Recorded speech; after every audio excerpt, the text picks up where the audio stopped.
India के private schools आज शिक्षा के माफिया बन चुके हैं।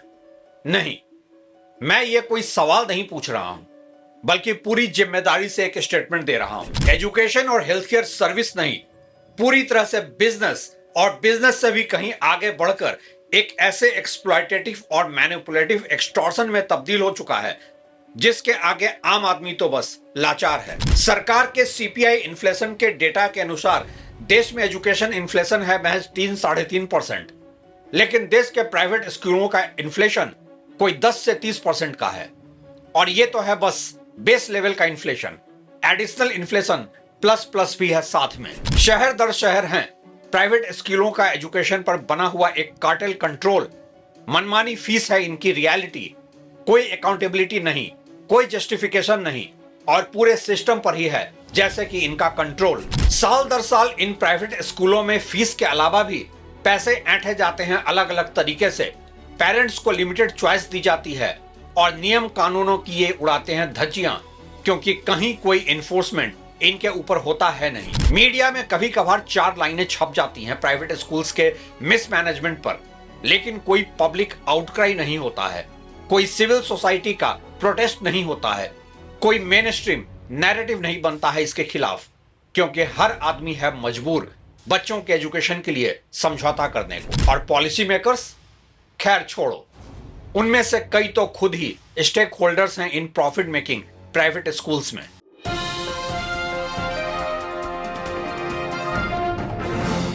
नमस्कार, आप देख रहे हैं ट्रैक टू रियलिटी और मेरा नाम है रवि सिन्हा।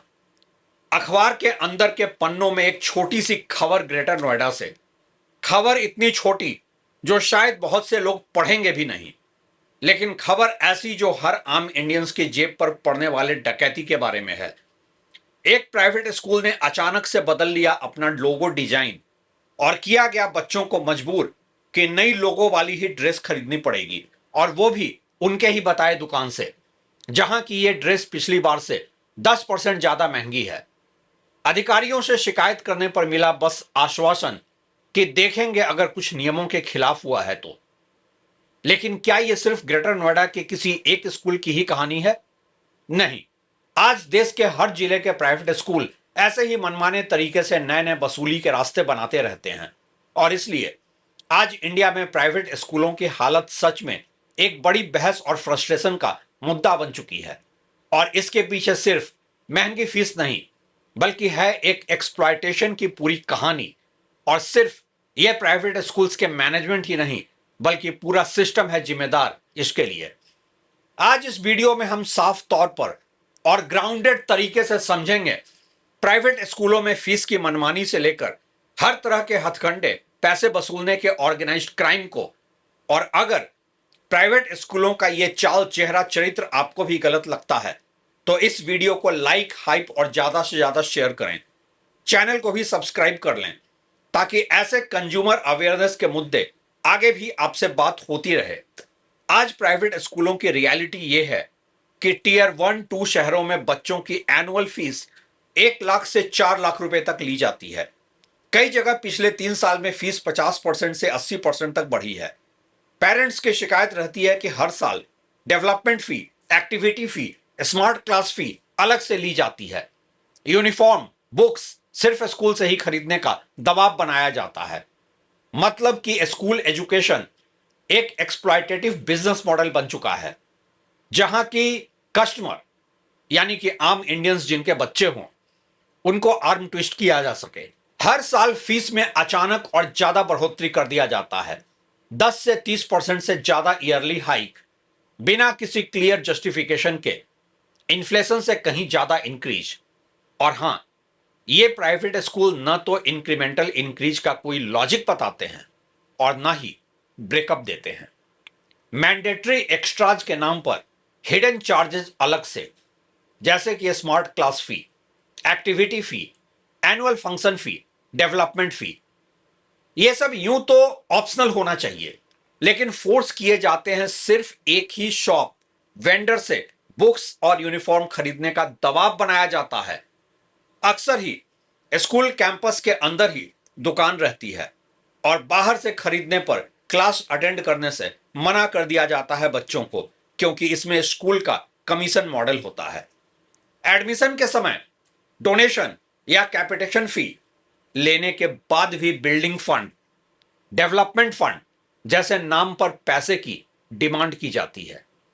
यह सब पेमेंट कैश या अनऑफिशियल पेमेंट होता है, जो कि टेक्निकली इलीगल है, फिर भी वाइडली प्रैक्टिस्ड मॉडल है।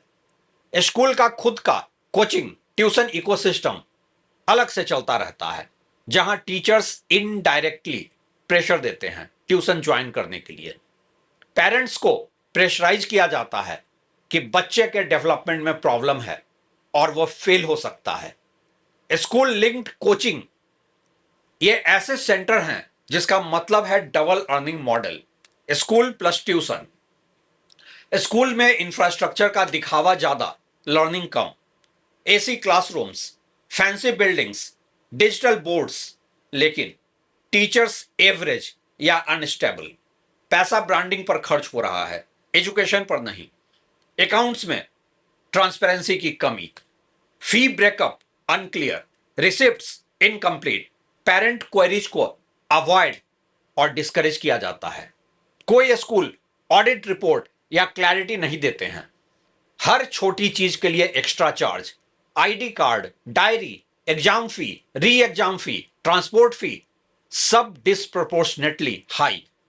छोटे छोटे माइक्रो चार्जेस मिलकर बड़ा रेवेन्यू बनाते हैं। और सबसे बड़ी बात तो ये कि अक्सर ही पेरेंट्स स्कूल की मीटिंग में फोन भी अंदर अलाउ नहीं किया जाता है कि कहीं कोई गलत डिमांड या इलीगल बात को कोई रिकॉर्ड ना कर ले। और ये तो हाल है तथा कथित रेगुलेटेड प्राइवेट स्कूल्स की, वरना हाल की कुछ घटनाएं ये भी दिखाती हैं कि बिना रजिस्ट्रेशन के स्कूल चल रहे हैं। फीस के लिए बच्चों को मारने तक के मामले सामने आ रहे हैं। कई स्कूल बिना अप्रूवल हायर क्लासेस चला रहे हैं। आरटीई एडमिशन को लेकर लगातार विवाद और पॉलिसी चेंजेस के मामले हुए हैं। मतलब कि रेगुलेशन है लेकिन सिर्फ कागजों पर, एनफोर्समेंट कमजोर है और कानून में ही इतने लूप होल्स हैं कि एक्सप्लॉइट किया जा सके। दिल्ली का ही एग्जाम्पल लें। जब एक नया लॉ लाकर फीस रेगुलेट करने की कोशिश की गई, एक्स्ट्रा चार्जेस पर रोक लगाई गई और पेरेंट कमिटीज बनाई गई, तो क्या हुआ?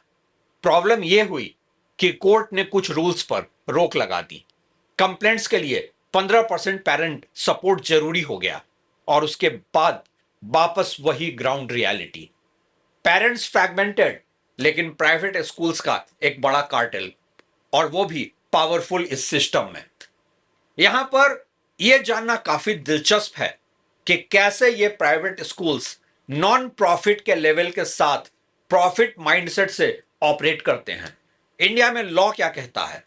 प्राइवेट स्कूल्स टेक्निकली तो नॉन प्रॉफिट होने चाहिए, लेकिन असल में ट्रस्ट सोसाइटी के नाम पर स्कूल और अलग कंपनी के जरिए ट्रांसपोर्ट, बुक्स, इंफ्रास्ट्रक्चर, मतलब कि पैसा इनडायरेक्ट रूट से निकलता है। इंडिया में प्राइवेट स्कूल्स लीगली तो नॉन प्रॉफिट होने चाहिए, लेकिन रियलिटी में कई इंस्टीट्यूशंस पूरी तरह लीगल तरीकों से प्रॉफिट निकाल ही लेते हैं।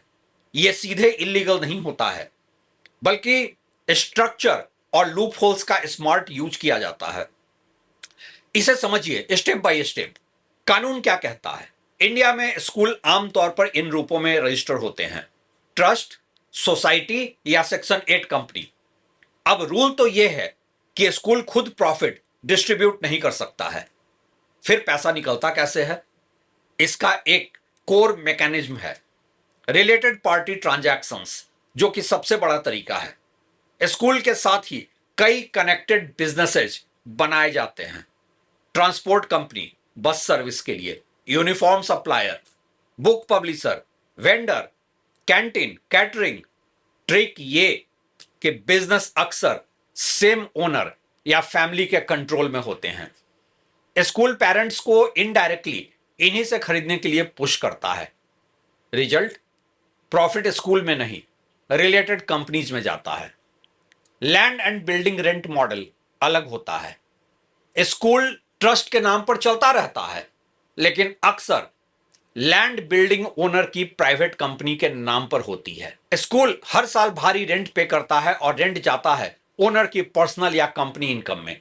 High salaries to family management, founder, director, relatives, ये सब भी प्रॉफिट बनाने का तरीका है। मतलब खुद को और फैमिली मेंबर्स को मैनेजमेंट स्टाफ बताकर उन्हें हाई सैलरी, कंसल्टेंसी फीस दी जाती है। यह पूरी तरह से लीगल है अगर बुक्स में दिखाया गया हो। एक्स्ट्रा फीस का गेम अलग है। ऑफिशियल ट्यूशन फी रेगुलेटेड हो सकता है, लेकिन स्कूल्स ऐड करते हैं जो डेवलपमेंट फी, एक्टिविटी फी, स्मार्ट क्लास फी, एनुअल चार्जेस, इनका यूटिलाइजेशन अक्सर ही बहुत ओपेक होता है, कोई पारदर्शिता नहीं होती। एक्सपेंशन एंड असेट बिल्डिंग भी एक तरीका है। प्रॉफिट डिस्ट्रीब्यूट नहीं कर सकते तो क्या हुआ?